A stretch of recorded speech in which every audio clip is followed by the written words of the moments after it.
Kaya Oliver, anong masasabi mo sa usapan namin? Naririnig mo yung usapan namin. Ano naman ang masasabi mo sa mga nagmamahal sa'yo, ng mga viewers?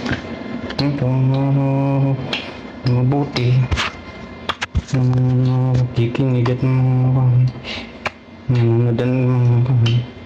Anong masasabi mo doon sa mga taong nagpadala ng pera sa'yo? Kasi yung pera mo ngayon is 135,000 na, right?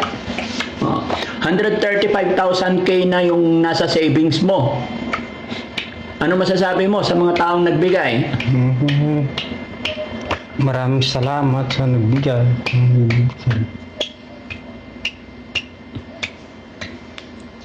Maraming salamat sa mga nagbigay. Anong gagawin natin doon sa pera mo?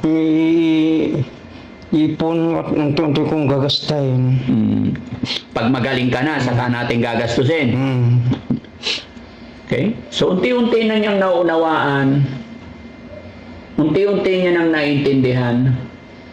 Hindi pa man 100%, hindi pa man tayo umaabot sa 80% or 70%, masaya ako na naiintindihan na niya pa unti-unti. Ito yung sinasabi ko sa inyo lahat mga kababayan, na never kong ginagastos yung perang savings niya. Kung sinabi ng sponsor na idagdag doon sa savings niya, is iniipon talaga, hindi binabawasan. Mula nung nag-call ako, nasabi ko pandagdag sa mga gastusin niya, ay nire-ready namin yan. Kasi kung ano ang pwedeng gawin pag totally magaling na siya.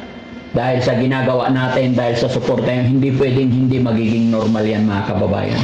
Sipin nyo na lang, kung nung unang nakita natin siya, hindi talaga siya totally makapaglakad, hindi siya makatayo. Pero ngayon, nakakapaglakad na siya paunti-unti dahil sa inyong tulong at gabay at sa himala ng ating Panginoon.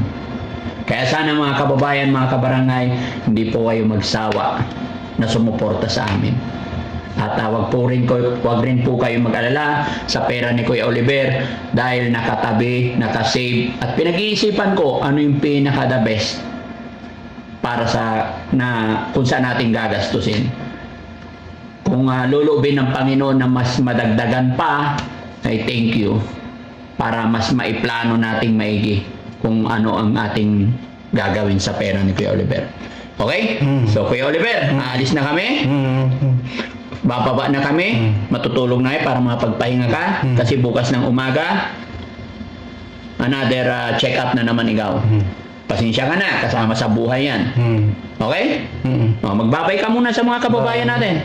Bye, maraming salamat. Love you and all. Ano sasabihin mo kay Ma'am Jenilita Kilding? Kumusta? Mag-thank you ka kay Ma'am. Thank you. Huh? Thank you. Maraming salamat. Kay Mami Rochelle, sinamahan tayo dito. Tingnan mo si Mami Rochelle, ang ganda, nakang-smile. Yun, tingnan mo. Huh? Tingnan mo si Mami Rochelle. Maganda? Si Nanay Asing, tingnan mo rin. Tingnan mo ha. Maganda siya.